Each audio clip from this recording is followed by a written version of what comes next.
Na'am, salamu alaikum wa rahmatullah. Shi sa yan uwaye ba karfi ke ba da arziki ba, haka kuma ba ragwanci ke hana mutum kuɗi ba, yanda Allah ya so yake yi.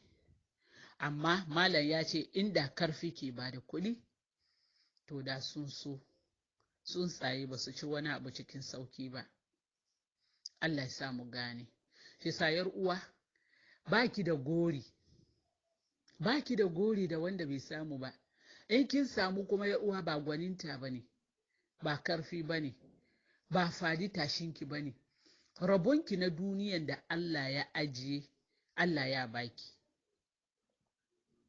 Rabonki na duniyan da Allah ya ajiye, Allah ya baki.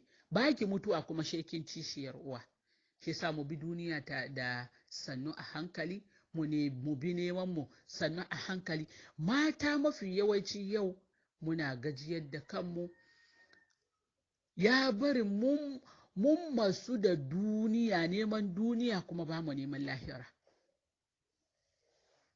Ba mu neman lahira.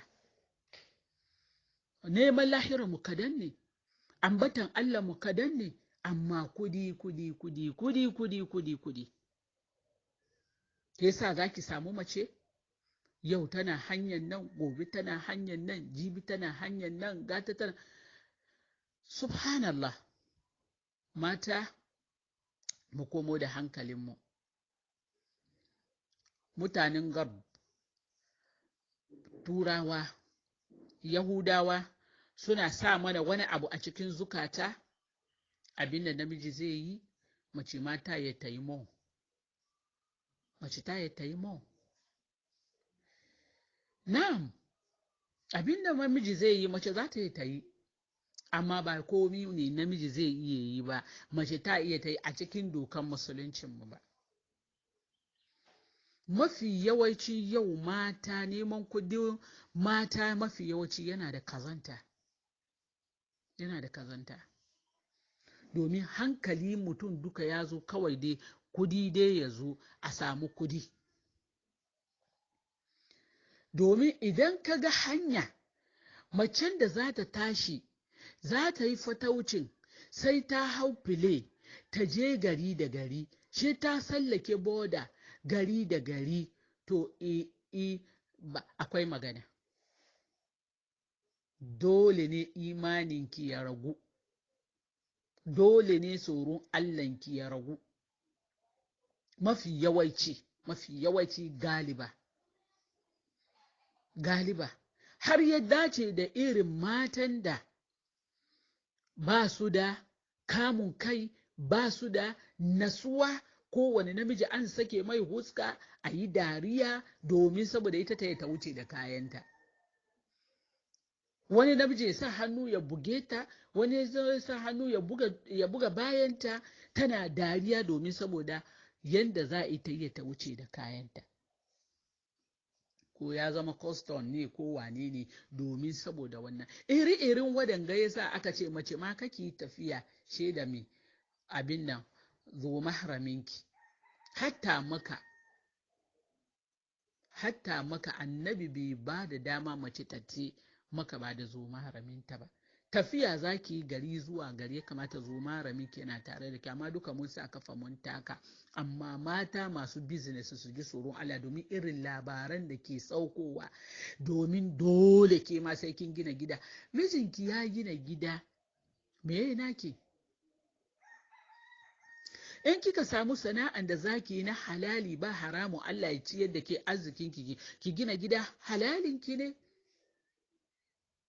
Halalinki ne. Da yawa ma neman kudin ya bar ba iya kula, ba ki kula da mijinki, ballantana ki kula da yaranki waɗanda suke mas'uliyanki. Kuma faman da zaki mutu ki bar ma yaran nan ne, kin mutu ki bar musu su ci, kuma ke kin ki gamu da Allah kuma, domin wannan kayan da Allah ya aza miki nan baki kin zauna ma kin duba shi ba, baki kin duba su ba, baki kin ba su reno ba, baki kin sauke kayan nauyin da Allah ya dora miki ba. Sai kuma a samu wasu mazan ko zukatansu ya mutu, domin shi kuma ya zama maƙiyaci, da yusi yasa ba ruwan shi duk inda matan shi za ta je almuhimu ta samo kuɗi, in ta samo kuɗi ta kawo su ci, shi ya zama mijin hajiya, in ta je ta samo mai kayan jallabiyoyi. Subhanallah, makannan Allah kare san sharrin da wasu, ban ce dukan mata ba, ban ce duka ba, amma galiban mata muna jin firansu, muna jin zantutukansu. Wata take gaya mata ce, malama na tashi ganan nan zani Kano, bata taba zuwa ba, amma to ranar ta ce ban karawa, ce da ta bari direba ya zama mijinta by force. Tana mijina, ko fadin mijinan nan ma ne mafa, don me, don kin rasa ci ko kin rasa sha ko kin rasa me. Ta ce malama tun ranar na ce ban karawa, ban taba yi ba, farkon in yi kenan, kuma na ce ba zan kara yi ba, don ko mijina ya ji wannan magana ba zai taba kara bari in bi kan hanya ba. Yan waye, ba gudu gudu ke kawo arziki ba, inda arzikinki yake Allah ya baki. Ina jin ba nan ya so in saya ba, amma uzuri ya kama ni, na ji na saya nan. Sauran abin nan karatutukan mu mun zo mu dora shi daga baya. Mu ji tsoron Allah mata, mu ji tsoron Allah, in ya so mu samu abin da ke wurin Allah.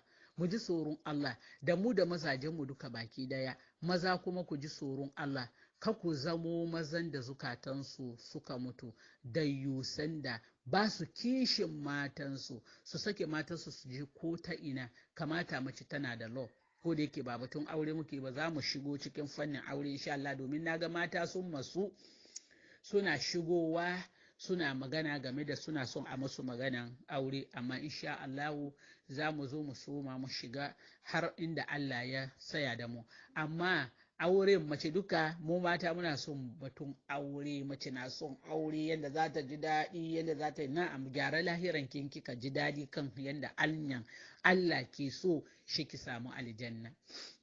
Isa insha Allahu nan za mu saya inda muka faɗi daidai, Allah ya sa mana mizani, inda muka kuskure kuma Allah ya yafe mana, daga gare mu ne, ga shaitani ne. Aqulu qawli hadha wa astaghfirullah li wa lakum wa lisa'ilil muslimin min kulli dhanbin fastaghfiruhu innahu huwal ghafurur rahim.